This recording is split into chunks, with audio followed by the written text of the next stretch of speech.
Welcome everyone. This is going to be a quick video. I'm going to be doing a reaction to VICI's earnings report. They just released their earnings report a few minutes ago, and I'm going to dive in and give you my honest reaction. Now, having said that, before we jump in, it has to be said that I am invested heavily in this company. VICI is one of my favorite companies, one of my favorite stocks in the market right now. I've been invested in this company for a year and a half. I had this, I think, a pretty in-depth thesis on VICI. I saw it as an undervalued company relative to its peers. It wasn't part of the S&P 500. It did not have an investment grade rating, and those are all things the company was working towards. As they've made big landmark moves, and they've now been included in the S&P 500. They now have delevered their balance sheet and they're now investment grade. The company's stock price has appreciated. Now they trade more in line with their peers. But even so, the company's just doing incredible. They keep accumulating more properties at high cap rates, and these are very attractive properties. The places they're buying are these massive casino buildings. They don't operate the casinos, they just own the real estate, and they have long-term lease agreements. Part of what I like about VICI is the long-term agreements, the very low turnover of their renters because they're casino operators, and they have built-in CPI kickers on rent. So if inflation's out of control, that's no problem for VICI. They just raise rent in line with inflation. Now, this stock, I currently have $44,000 of value. 11,000 of that is gains. It pays me about $2,000 per year to just wait. So I can sit around on my butt and collect $2,000 per year and the gains just rack up. I'm actually looking for an opportunity to add to this position.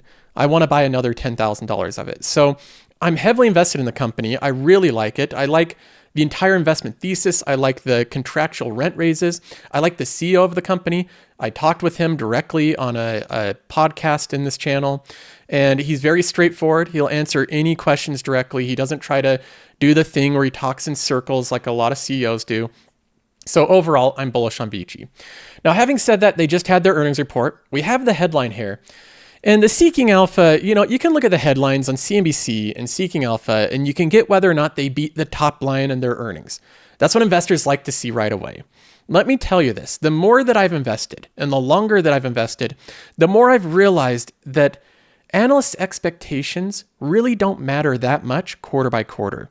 Whether the company comes in slightly above it or slightly below it is not that consequential to the overall story of a company. You want to look at what direction the company is actually going. So in this case, VICI beat the FFO by 5 cents. Okay, that's good, positive. And they beat their revenue by 17 million. So they beat it by a smidget. So what? If this came in 2 cents below, I would not be super discouraged. I'm not super excited because it came in 5 cents above. It's analyst expectations. I just don't think show you a lot. Now, having said that, let's go ahead and jump into the actual earnings report.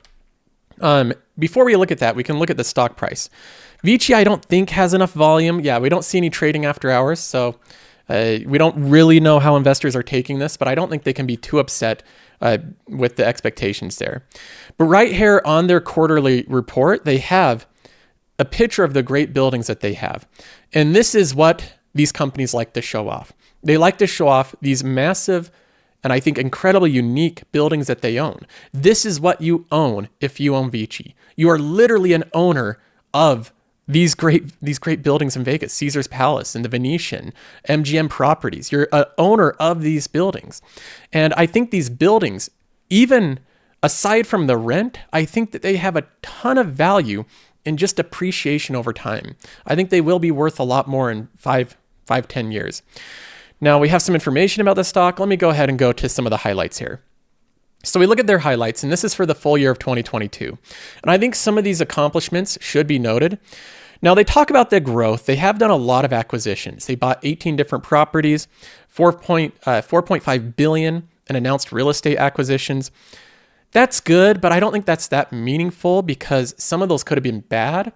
So it's good that they're having acquisitions, but more importantly, they need to have good growth, good acquisitions, accretive ones. They were added to the S&P 500. This is an accomplishment that's just good. Getting into the S&P 500 is a very good accomplishment.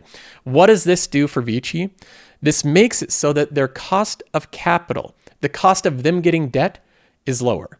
So since they have a lower cost of capital, the future expected returns of the company are higher.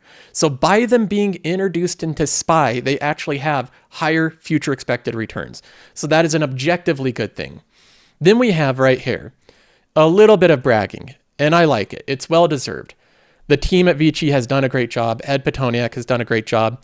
13% returns in 2022. They generated the highest and only positive 2022 total returns among all S&P 500 REITs and outperformed the RMZ REIT index by 4,000 percentage points.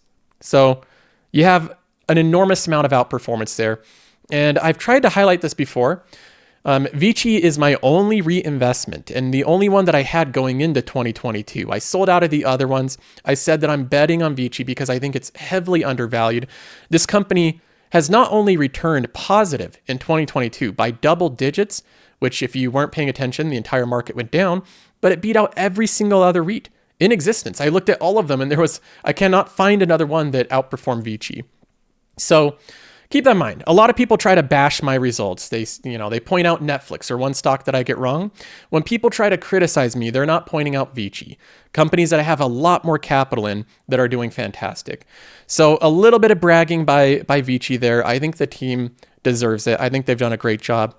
They're now the 8th largest REIT. So through their acquisitions, they've grown incredibly fast.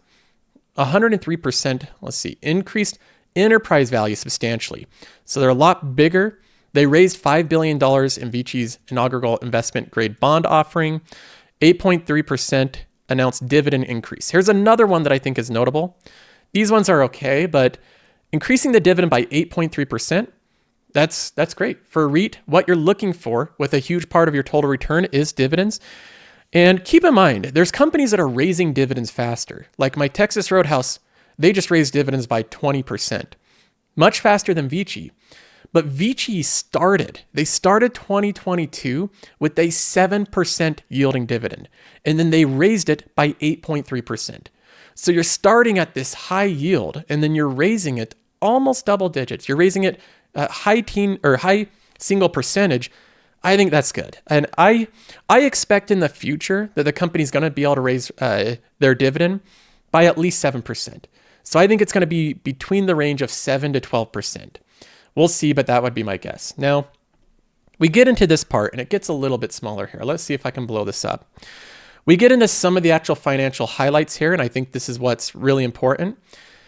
We have the net income. We have the funds from operation per common share. We have the adjusted funds from operation per common share. This is what you want with REITs, and this looks very confusing, but basically, REITs do dilution. That's how they raise cash. So they're constantly issuing more shares, and that's a way that investors can buy into the company. They buy shares, and unlike a lot of companies that take that dilution and the money that they raised from it, and they give it to developers and executives so that they can buy new vehicles and their new Porsche and Tesla, VICI doesn't do that with their dilution.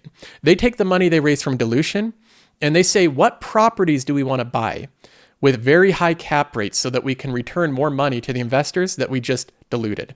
So basically, in most cases, I'd say investors look at dilution as a very negative thing, and I think in most cases that's justified. But in the case of REITs, they actually use it effectively. They dilute shareholders to raise cash, they apply debt to that cash, and then they buy very good properties to give those shareholders a return. And the adjusted funds from operation per common share, that is basically a measurement of how accretive this dilution is. So if this number goes down over time, that means that it's value destructive. They are losing you value per share. If this number goes up over time, that is value accretive. They're making more value per share that you own, even if they're diluting you. So we look at this, and this actually goes right to left. So we're looking on the timeline, December 31st, 2021 to December 31st, 2022. It started at 44 cents, and then it ended at 51 cents, which I plugged this into the calculator. It's around 16%. So they gained 16% adjusted funds from operation last year, which is insane. That is an insane amount of growth for a company, especially a REIT in 1 year. A lot of REITs, they grow their adjusted funds from operation anywhere from 2 to 4%. So having it grow 16% is just astronomical. Very, very fast growth from VICI, something that I like to see. So looking at this right now, even without looking at how investors are reacting to this makes me so happy. Looking at this as an investor, this is a huge win for this company. They are creating value for the shareholder. They're growing your adjusted funds from operation on a per share basis at a very fast pace. And if you're a VICI investor, you have to be happy looking at this. Like this has to be very satisfying to look at. We go down on this and you can get into the qualitative stuff on this. You know, they have the portfolio highlights. Basically what they're trying to do is VICI was born with a ton of debt and a ton of concentration. Two different forms of risk that Ed Pitoniak didn't like. They were heavily concentrated into Caesars. That was basically their only tenant. And then they also had a lot of debt. They weren't investment grade.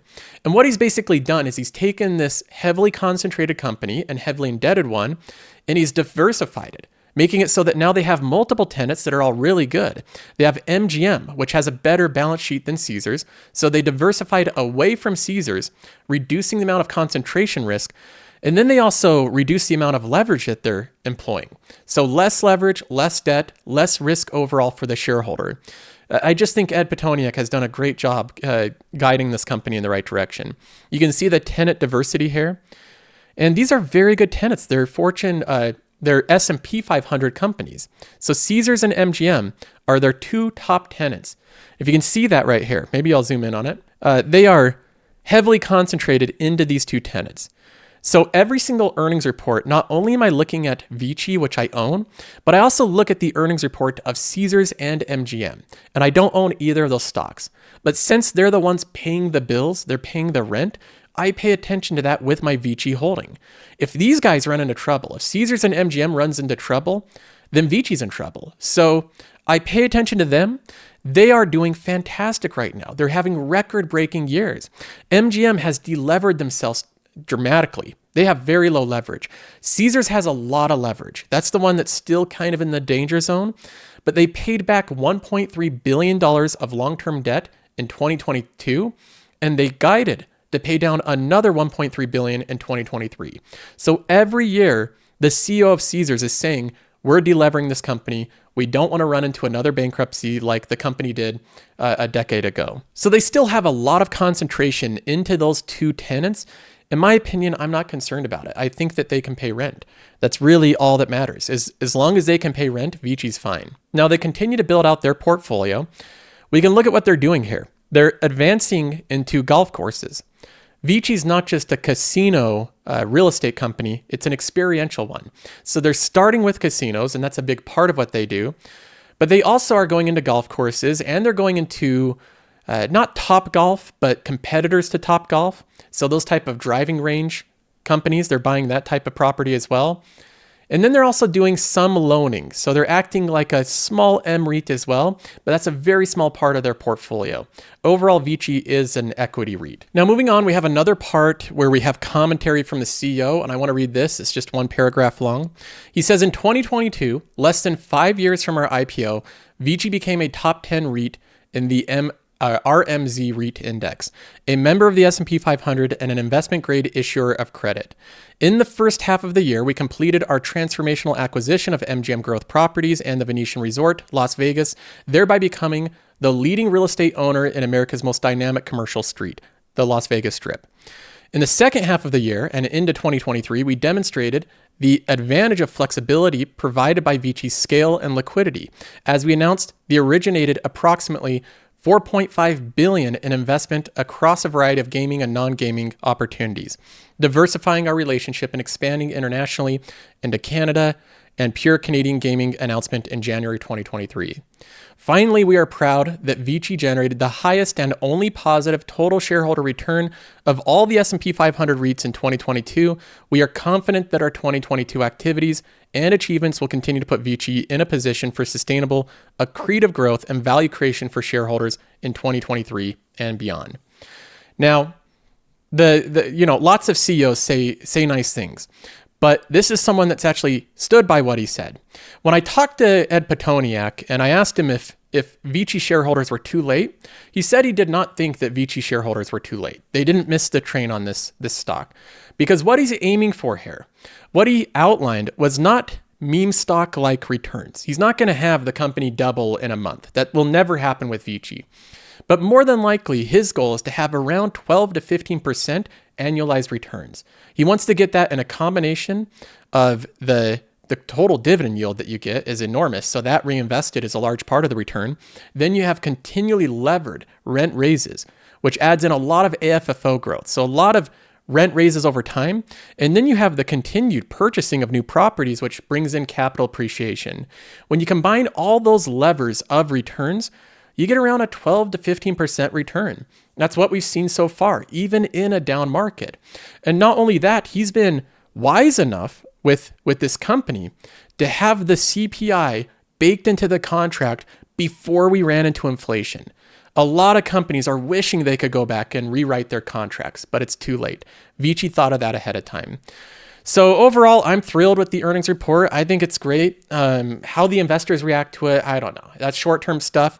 When I look at this company, I see the balance sheet improving. I see the diversification improving. I see the company doing more rent raises in the future. I think it has a very wide moat, and I think the owners of it are going to enjoy owning incredibly valuable properties that have been going up in value year after year. BlackRock recently sold one of these properties, and they sold it for a lot more than they purchased it. So these properties are going up in value. The rent's going up.